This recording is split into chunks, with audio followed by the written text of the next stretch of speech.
And live. Welcome to House Education on Tuesday, May 27th, 2025. The committee is looking right now at the Senate proposal of amendment to H 454, and really specifically those areas that are not tax areas, that are education, governance, and other policy areas. For the committees, so everybody knows what sort of happens, all these next steps, some of which I'm learning myself. So we will listen side by side. Please ask any questions you want.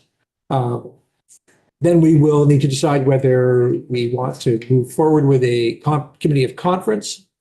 And then that will be announced on the floor. And then the speaker is in charge of appointing who is on the committee of conference. I have, frankly, I cannot tell you anything because I don't know anything as far as that goes. However, I think you'd be looking at a mix of education and ways and means, just as I think they're going to do on the Senate side if we go to a committee of conference. So anyway, that's where we are at. I think probably the best place to start, however, is to give ourselves a much better familiarization with the Senate proposal of amendment. So the floor is yours. Thank you. Beth St. James, Office of Legislative Counsel. Share my screen. Oh. Need Annie to give me permission.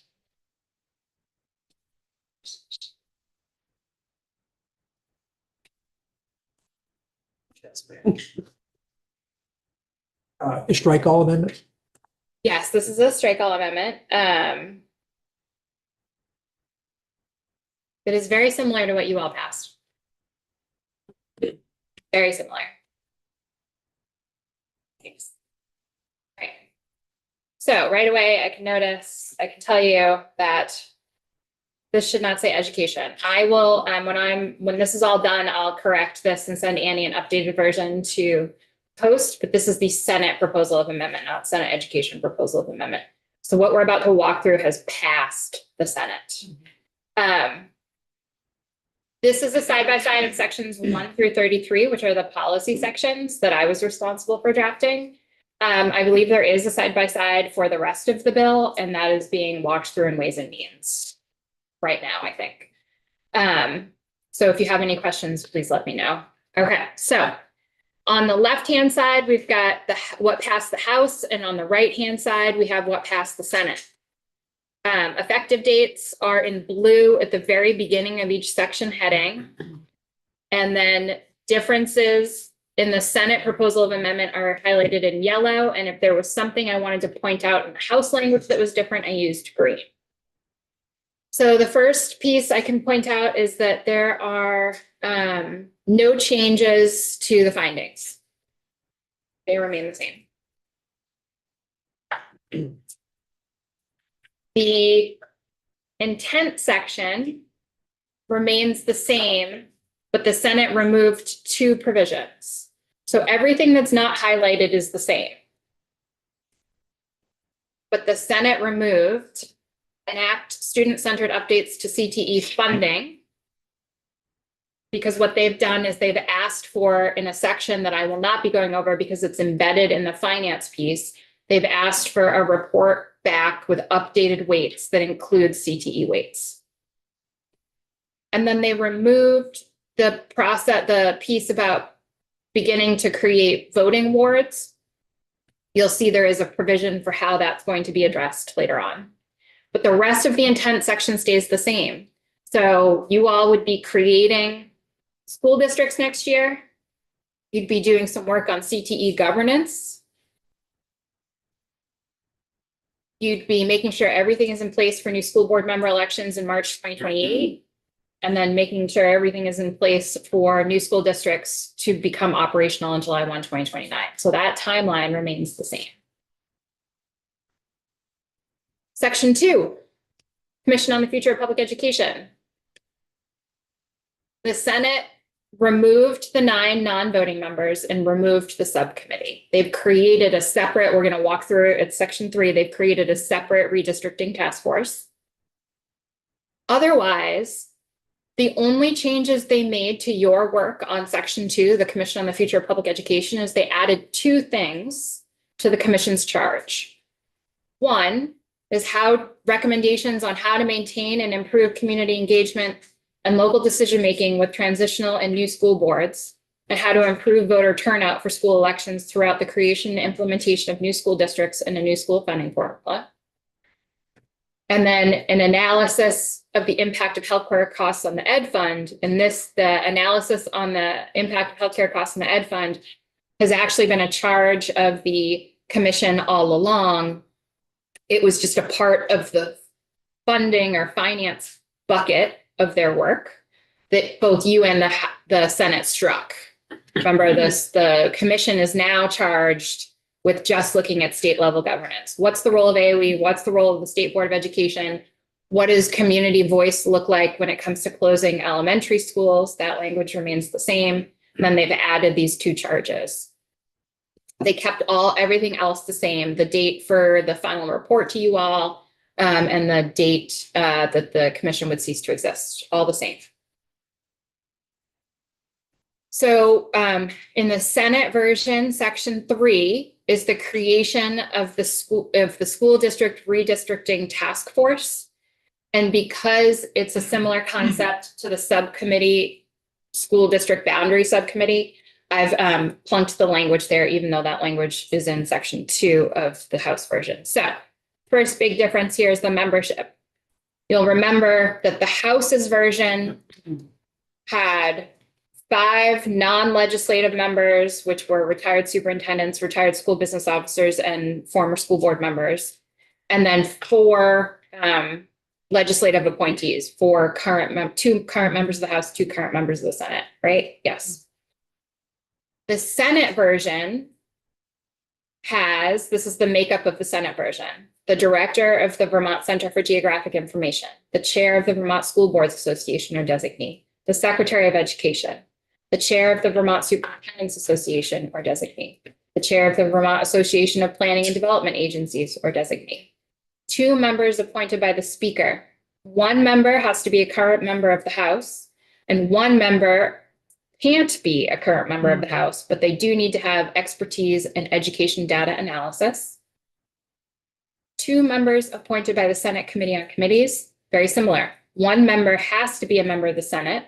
1 member cannot be a member of the Senate, but that member needs to have expertise in GIS analysis. The chair of the Commission on the Future of Public Education or designee, and the executive director of the Vermont Association of School Business Officials or designee. So that would be a total of 11 members.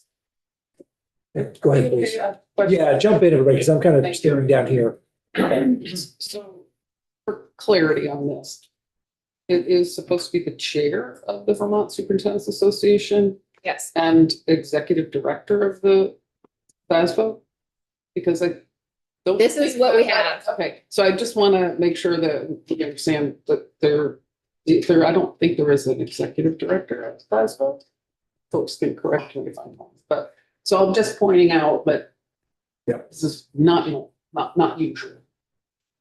Noted. Thank you. I just wanted to make sure. Oh, sorry. Nope. Those all add up to 11, you said? Yes. Mhm. Okay. How many were we up to? 9. By the time they did, okay. Okay. So there is created the School District Redistricting Task Force to recommend new school district boundaries and configurations to the General Assembly. The charge is basically the same, right? Like the broad charge. But then the specifics are different. So powers and duties of each. In consultation with the Commission on the Future of Public Education, the task force shall consider different configurations for school district consolidation and propose not fewer than 3 options. The House language has not more than 3 options. So ceiling and versus floor. Again, I'm on the Senate side. At least 1 boundary proposal recommendation shall consider the use of supervisory unions and supervisory districts, allow for the continuation of a tuitioning system that provides continued access to independent schools that have served geographic areas that do not operate public schools for the grades served by the independent schools, and to the extent practical, not separate geographic areas that contain non-operating school districts as such districts exist on July 1, 2025.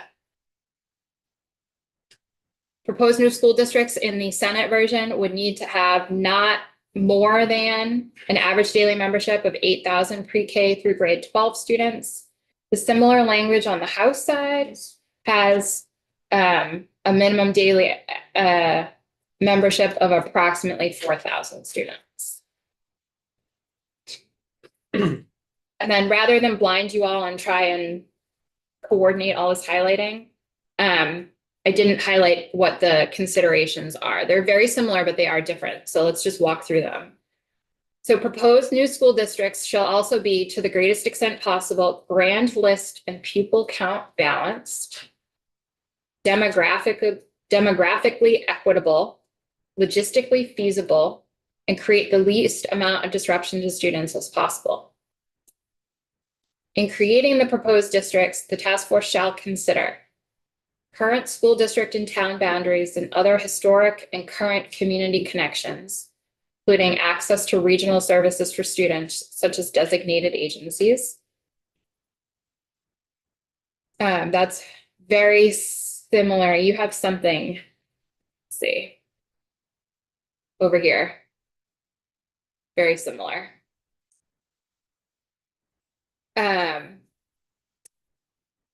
So they have to consider geographic barriers, including mountains and rivers, population distribution, location capacity and the facility condition index score of current school buildings, transportation and employment patterns and practices, brand list values and current education spending, student demographics, the debt, liabilities, and assets of current school districts, staffing levels, salary scales, and any other factor the task force deems relevant.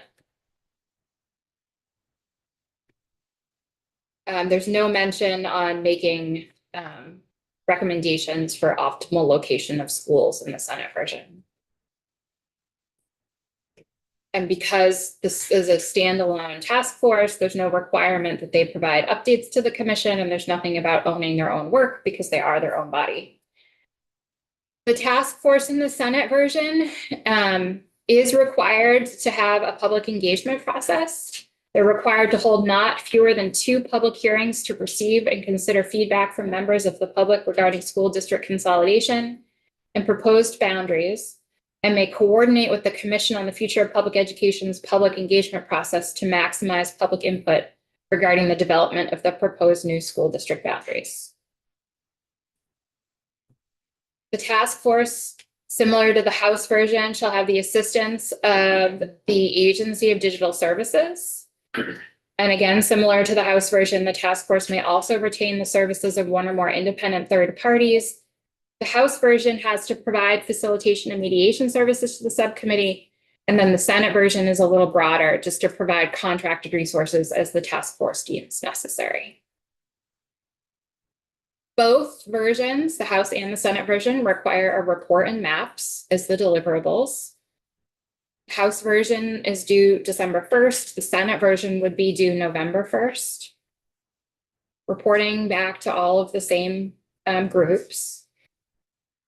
The Senate version is required to, the report is required to include how each proposal meets the requirements that we just walked through, and how the considerations that we just walked through are factored into each proposal and the pros and cons of each proposal. So very similar, what's the methodology? Both the House and the Senate version basically say, tell us how what you are proposing meets all of the requirements that appear above this section in the bill. The task force is required to include detailed maps for each proposal, which shall include boundaries of the new proposed school districts, average daily membership, grand list value, and the pros and cons of each proposal. The House version requires more to be on maps, but you did not require grand list value. And then meetings.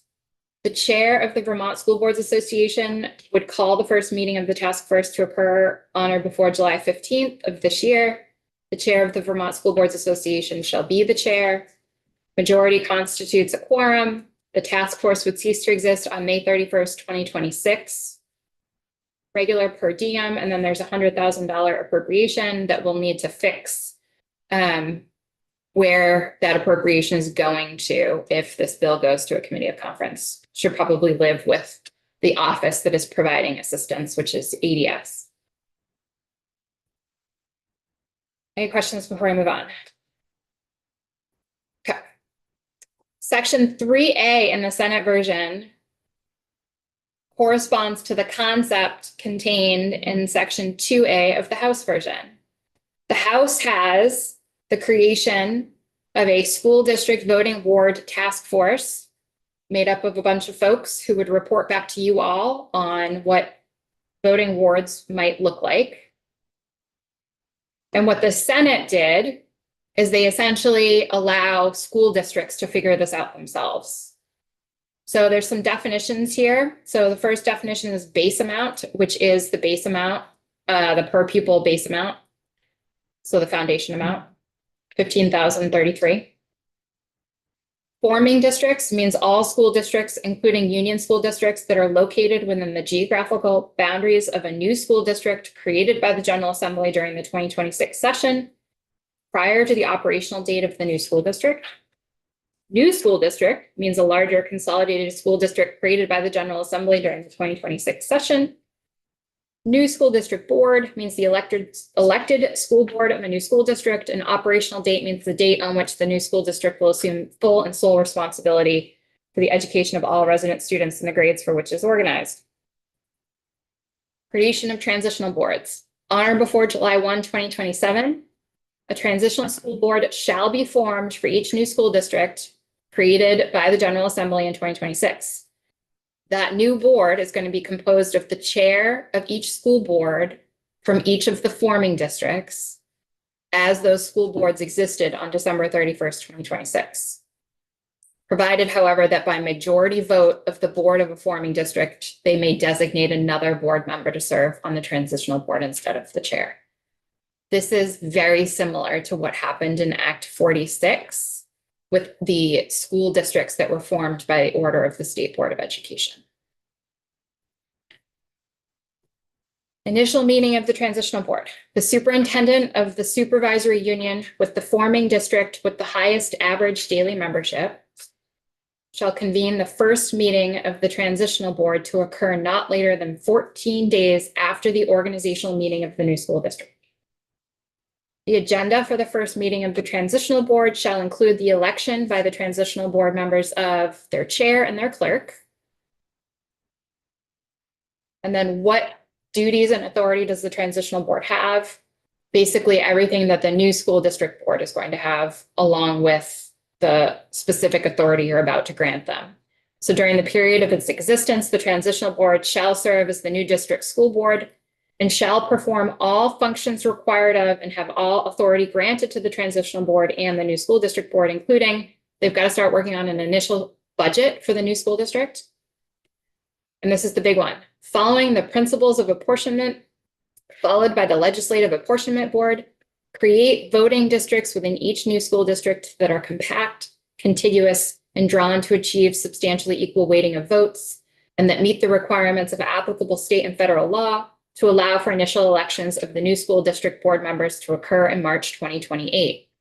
So this transitional board, in addition to doing all of the business processes to transition to the new school board, right? So debt, assets, all of that stuff, policy development, all of that stuff, preparing the new budget, they also have to create voting boards. Aaron? I might have missed it. So these new boards are deciding how big their board is. There's nothing in this that limits, correct? Or that dictates how big new school boards would be. They could be of theoretically very varying sizes. There's nothing in here about like quasi-professional or, okay. And I guess I'm saying this for the committee, but just sort of expressing my own personal concern about the ability of a volunteer school board to draw voting districts, which is a long, arduous process, as we discussed a couple of times. Well, I mean, I I think as we're gonna get into some of the policy thing here, but I would have a huge concern about a future state where we have sort of roughly equal sized districts and we have a board of 5 in one place and a board of 53 in another, and like sort of different configurations in order to maybe appease some of the hardest issues in that area, but here we are not perhaps potentially cohesive in a future state. Well, I would just say, if you sort of look at the outcome of Act 46, you do have the boards elected in very different ways. Raise a flag. Is this new board just a transitional board? Yes. It's not the school board of the new district, right? It's the transition. It is from the old to transitional new. board, but the transitional board is tasked with figuring out how big the new board is. Okay, Transitional boards making the decision. Yeah. all right. Thank you. Do we get any further down, do we get talking about articles of agreement, charters, or anything like that? Just curious. So,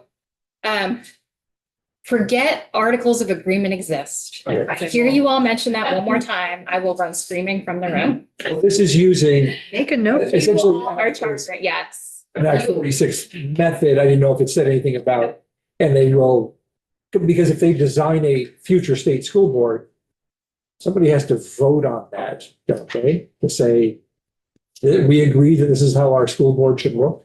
Yes. So, yes, I think there's a lot of details to work out here to square away and make sure everything works consistently. But the general theory is you all would draw district boundaries. And then those transitional boards would be figuring out what the school boards look like.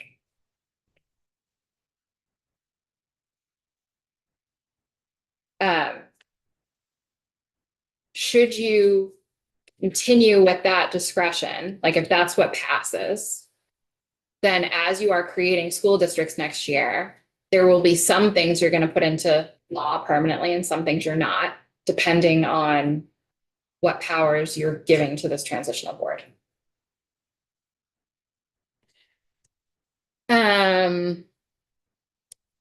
And I think one of the things that we've kind of skirted around, but I think is really important is you all, if you are creating these school districts, you get to decide who has the authority to change any of their enabling legislation, right? So right now, municipal charters, changes to them go through you all.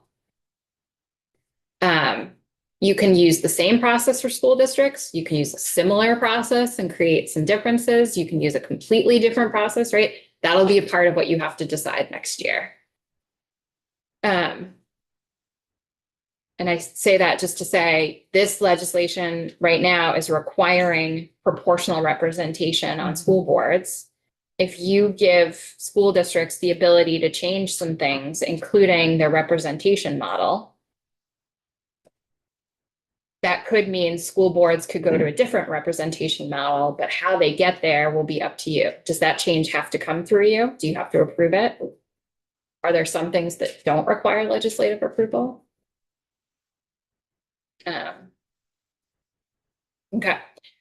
So budget, voting wards, and then performing all necessary transitional processes, including the transitional processes in 16 VSA 716 that we walked through. That's the union school district formation, the hiring of a superintendent, and any other business to get these new school districts up and running on July 1, 2029. What about the new school district board? The transitional board shall cease to exist and the new school district board shall be solely responsible for the governance of the new school district upon the swearing in of all new school district board members, which shall occur within 14 days after the initial election of new school district board members in March 2028. It's obvious, but I have to ask a clarifying question. So this would have mid-school year, a change in who is responsible for. Yes. The other thing I would just point out is it also has the unelected transition board hiring the superintendent.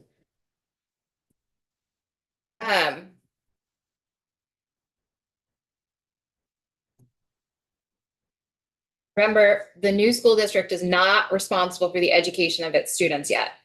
So it may be mid-school year, but that school district is not the one providing the education yet, that new school district. Yes. Okay, transition facilitation grants. And again, this is a concept taken directly from Act 46.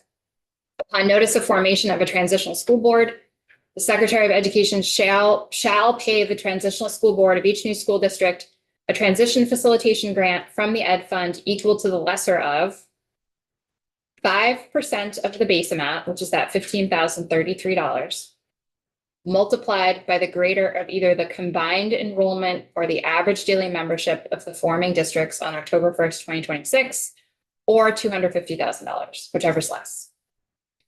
And then grants awarded under this subsection shall be used by new school districts for the legal and other consulting services necessary to ensure new school districts are fully operational on July 1, 2029. This section in the Senate proposal of amendment would not take effect until July 1, 2026. So there's no appropriation yet for these grants.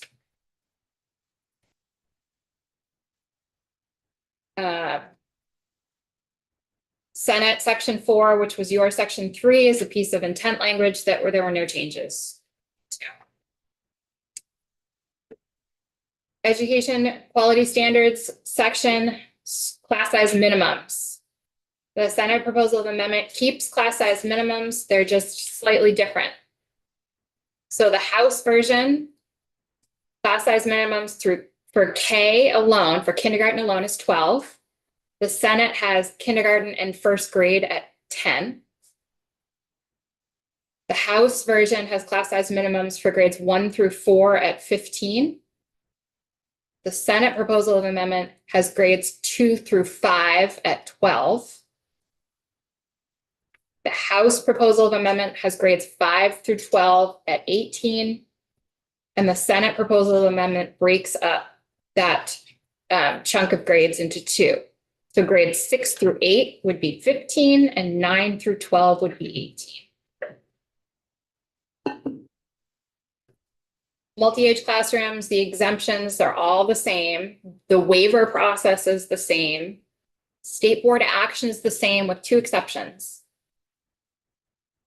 If the secretary determines that a school is not meeting the class size minimum standards over the course of 3 consecutive years in the Senate version, the House is over 2 consecutive years, then the secretary may recommend to the state board one of the actions that the state board is already allowed to take when someone's not meeting education quality standards.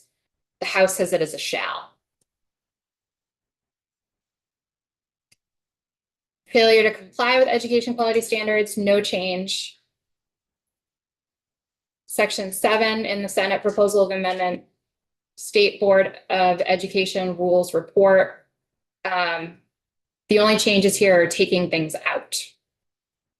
So the House version had the State Board of Education updating education quality standards rules to reflect statewide graduation requirements.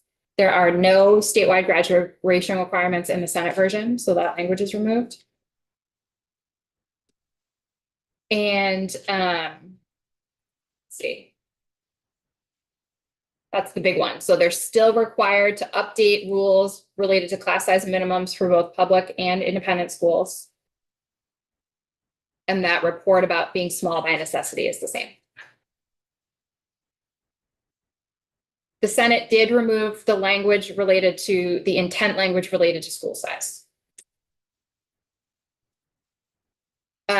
Section 8, prohibition on school closure and transition to paying tuition. The Senate kept everything the same except they added an exception. So remember, this section says if you close a public school, the House version says the only option is to designate another public school outside your district if you can't educate those kids within your district by sending them to another school that the district operates. The Senate keeps all of that the same, but says, provided, however, that if the closed public school is located in a geographically isolated area as defined by the state board, and there is no reasonably accessible public school to designate, the applicable school district may provide for the education of its affected resident students by offering tuition. So if there is literally no public school to designate, the school district still has an obligation to provide education for those students. And the option there would be tuitioning. Everything else remains the same. Go ahead, Leanna, if you have a question. Would this provision potentially open up a forward-thinking community to make it possible for their kids to attend a private school of their choice by not supporting public education, since it would be so easy to I don't know how. Well, this is referring to when a school district decides to close a school. Right, but based on sort of, I guess the thing that is hanging me up a little bit is when we don't have the same rules for public and private schools, we're making it just easier to stop funding our public education and start sending our kids to private institutions, and it just like partly helps make it easier too. It's an exception that's built, yeah, that they've proposed, absolutely. An additional exception. I'm not sure what my question is. Is this good for public? How does this help? I guess. I just let the question hang as rhetorical rather than anybody trying to answer it. Yeah. We have to be geographically isolated, Yes. vision to take effect. Right. I mean, we still are a little bit ambiguous on what that means. So like Yeah. it's back to the same thing as like small by necessity versus small by choice and. The state board is required to come up with sort of a measurement. A definition, which they had to do in large measure during the Act 46 work as well.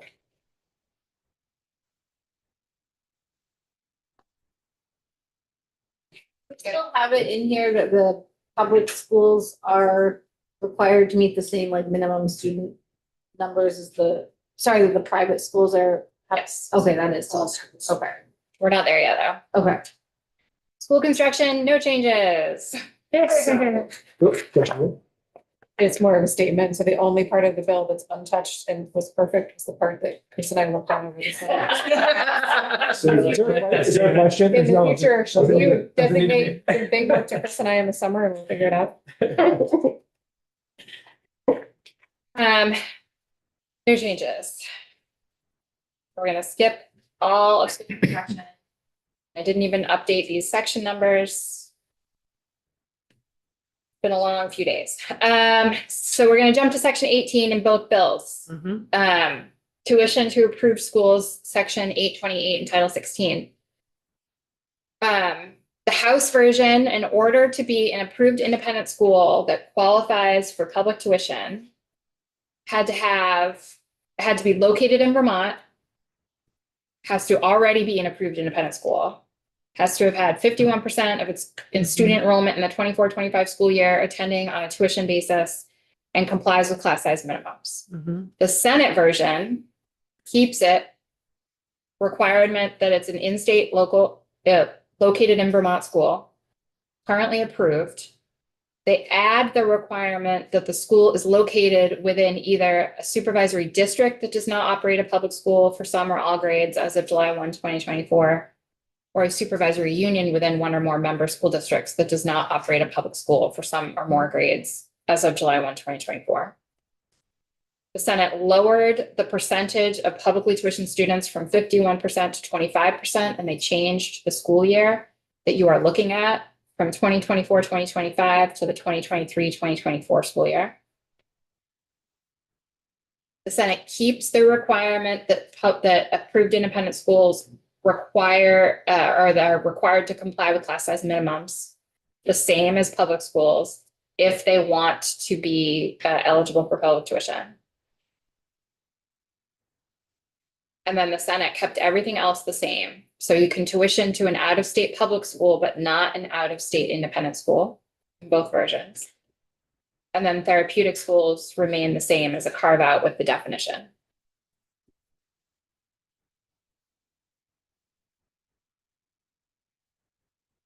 The tuition transition language remains the same. The House language, the intent language around statewide cohesion remains the same. And then the Agency of Education report Again, the only changes are removing requirements. So the Senate is removing the statewide graduation report and removing the school calendar. I thought. But all of the other reports remain the same. State level governance intent language, no changes there. No changes to the State Board of Education appointment process, to the transition period for those appointments, and then the conforming changes to the removal section. No changes to the sunset review of the State Board of Education rules. And no changes to the tuition section. So the money would follow the student. The base plus the weights would follow the student. And then no changes to the repeals. The Senate version has the foundation formula largely the same as the House. There are a couple small differences, but the weights and the base are the same. Taking contingently effective on July 1, 2029, and there's new contingencies in the Senate version, but essentially it is the new school districts have to be up and running, and you all need to have received a report back with updated weights and information, and have a chance to update weights before it goes into effect. So you'll see anything related to the foundation formula is contingently effective on July 1, 2029, which is the same as it was in the House.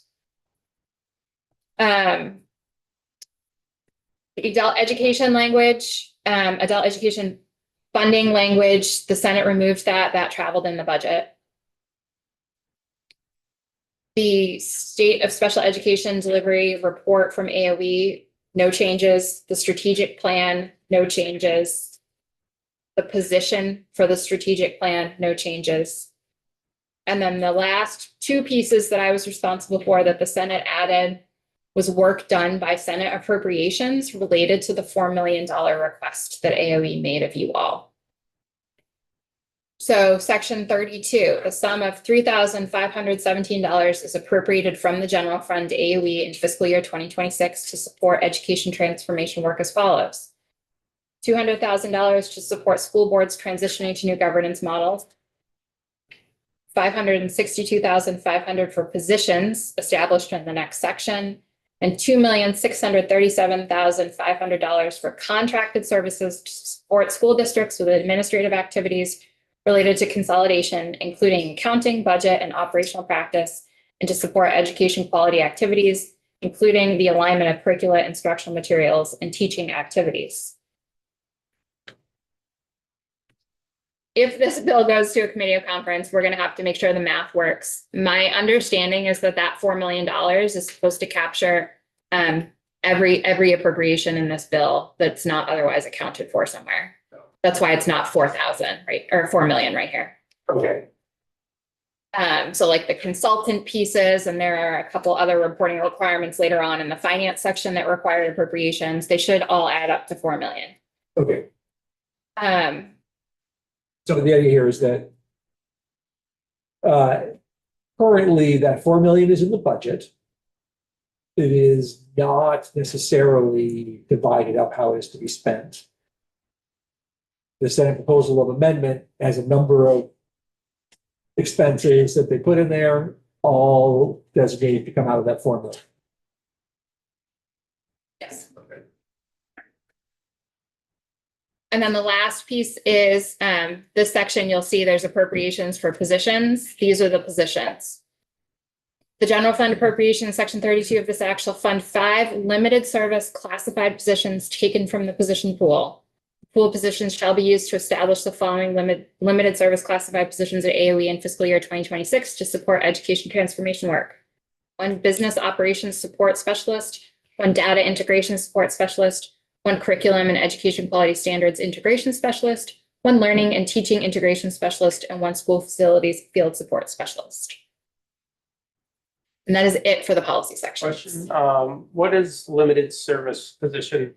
What's the definition of that? I mean, it goes away after a certain amount of time? Yes, yes.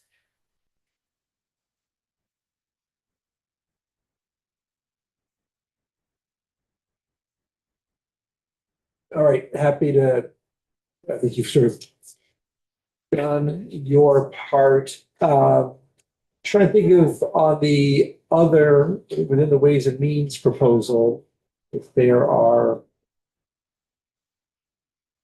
That side by side's up on Ways and Means. it is, Oh, okay. All right. You want me to pull it up? Yeah, so we don't need to go into the, tax assessment districts and that sort of thing, but maybe walk through some of that foundation formula and weighting. Beth, do you have a sense of the rationale behind some of these decisions or not? Like if specifically the proficiency graduation requirements and the school-wide, statewide calendar? I don't think I can speak to that. I think you'd need to ask your colleagues in the Senate. Can I ask you a question? With with lowering the private school, approved private schools from 51% to 25%, how many additional private schools does that now include? Did they get that number? Don't know, have to look at the AOE list again, and I think that there's some people who question the accuracy of the numbers.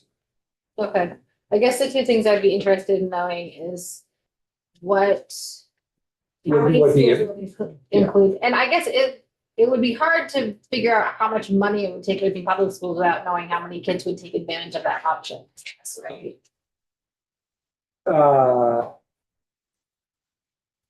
Right, I mean, this would be going from a level of 0% up to now, Right. I'm thinking that's just too speculative to even get a number on. yeah. Okay. Okay, so I'm going to share with you. So you can see we left off section 33, those positions for AOE. And now we're in the finance sections. So there were no changes to the education opportunity payment and the weights. I'm sorry, there were no changes to the weights. Correct. There was a change to the small schools grant and what that means. So the House version has the determination being a sparse school district. And the Senate version has the term sparse area, meaning a geographic area corresponding to a zip code or the number of persons per square mile residing within the land area of the geographic boundaries of the zip code as of July 1 of the year of determination. It's fewer than 55 persons. And then sparse school means a school within a sparse area.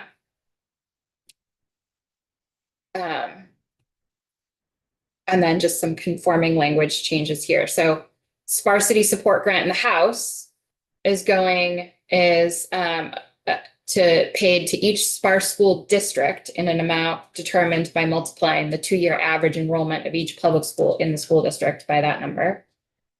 The number stays the same, but in the Senate version, it's a sparse schools support grant to each school district for each sparse school within the school district in an amount determined by multiplying the 2-year average enrollment in the sparse school.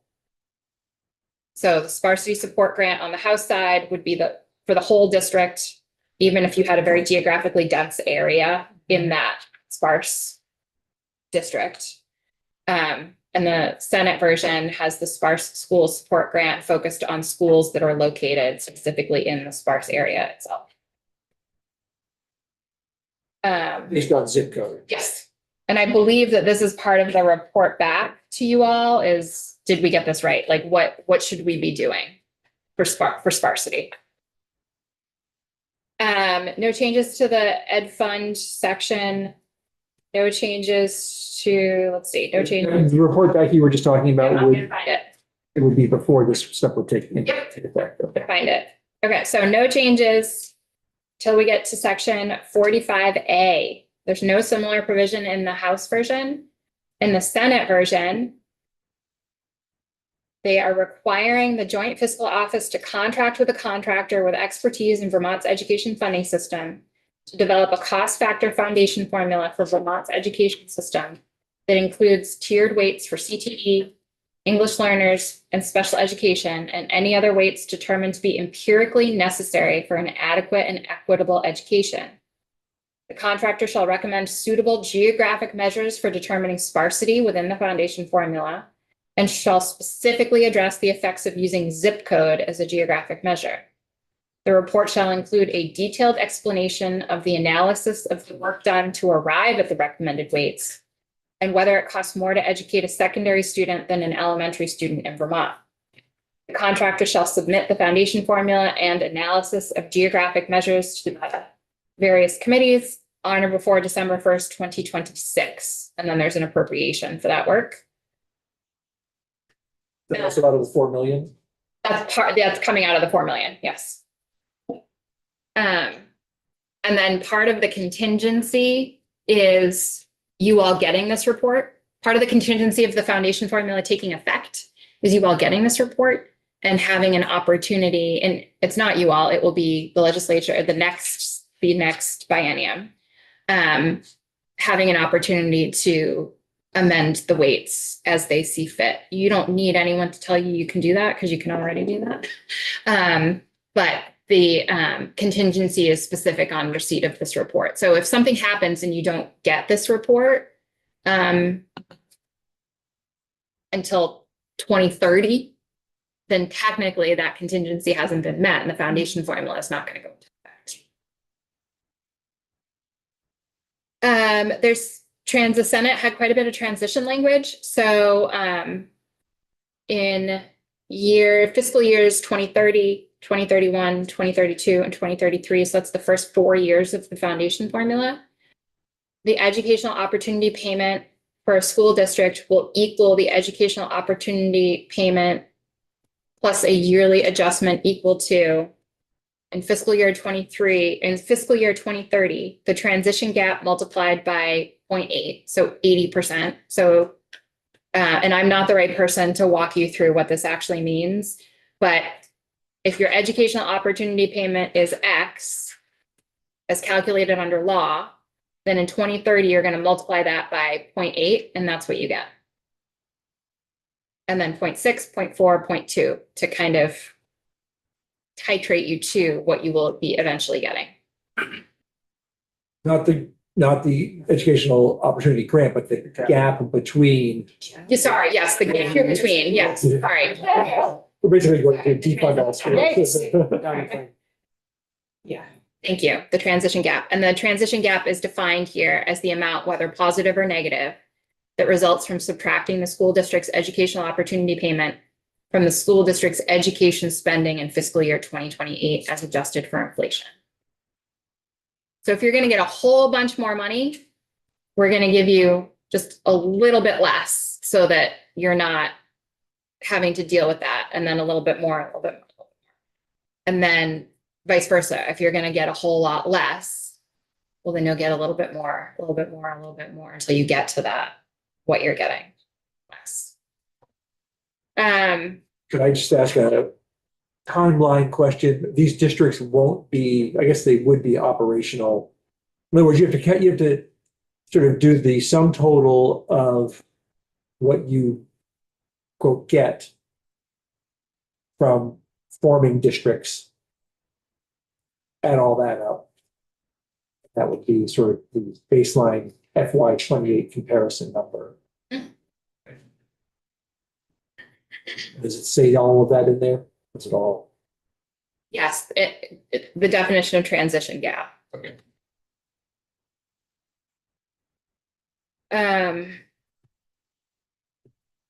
There was a change to the Ed Fund Advisory Committee that you all created last year in the yield bill.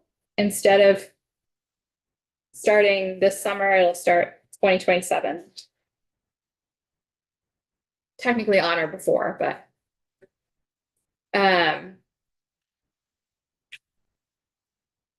supplemental district spending, the concept remains the same.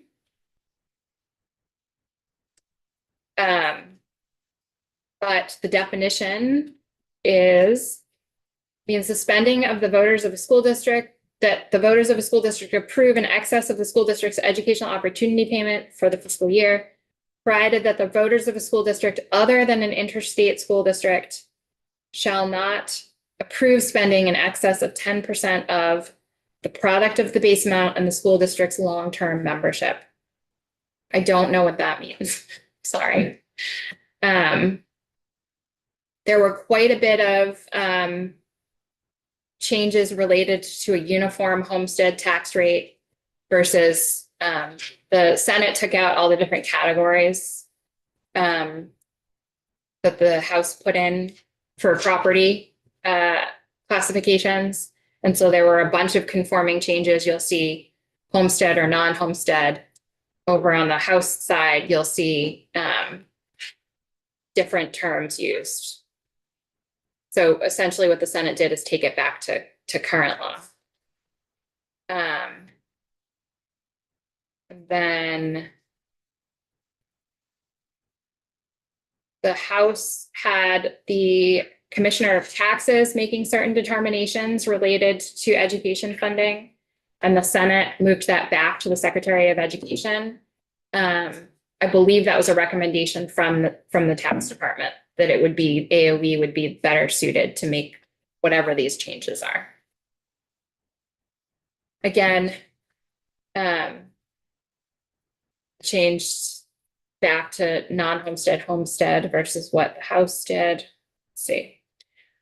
Homestead property tax rate. So the House had, or the Senate, you had your educational opportunity payment transition, and this is a tax rate transition. So it's a similar concept. Transition gap, which is the amount, whether positive or negative, that results from subtracting the uniform homestead property tax rate for fiscal year 2030, where it calculated assuming no tax rate transition under this section from the homestead property tax rate for the school district in fiscal year 2029, and then a similar tiered transition. Again, some more conforming changes there, but I don't know. You would need to talk to Kirby and John about the homestead tax rates. Just looking for any other big pieces to point out. This is a report. So it is the intent of the General Assembly to transition the way income-based property tax relief is provided to homestead property owners from the existing credit system towards an income-based homestead exemption. So tax department come back to us with a recommendation on how to do that. Whereas the House version had just, it happened. Correct. No changes, no changes, no changes. The Ed Fund Advisory Committee, the Senate added a charge to them, and that is methods for ensuring school districts spend their educational opportunity payments on the costs that underlie Vermont's foundation formula. No changes, no changes. Property tax classification study. So the House version made those changes, and the Senate version asks for a report back from tax on how to do it. Let's see. Changes. All of this was taken out, I believe. There's no similar provision. It says no similar provision to be addressed in Senate Finance. I believe this is all taken out. All of this is taken out, I believe. And we get to miscellaneous. So sections 69. Section 65 through 69, I believe, are all of the miscellaneous tax provisions. And you can see that sections 65 through 68 remain the same as the House. And then the Senate added one. And I don't know why. But that's it. All right. More questions?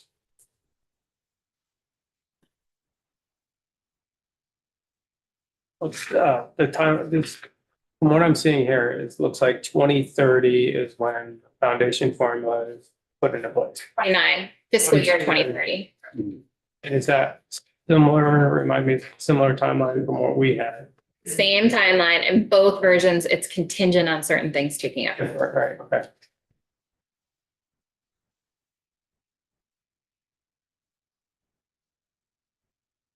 All right.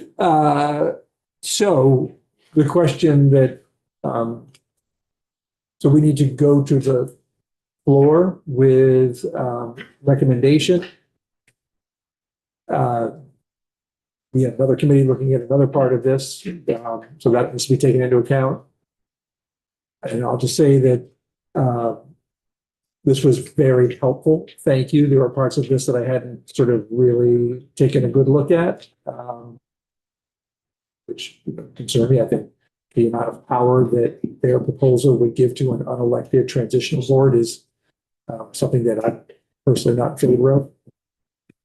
So the question is, shall we continue along and call for a committee of conference with all that goes along with that, or not?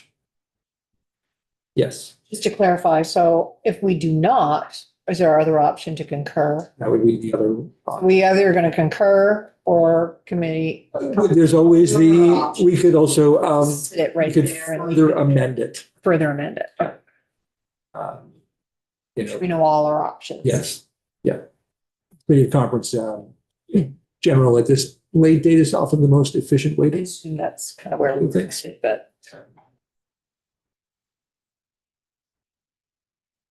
All right, I'm not seeing any hands up or thoughts or that.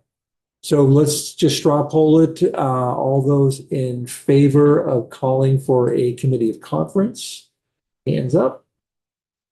I think that's what we need.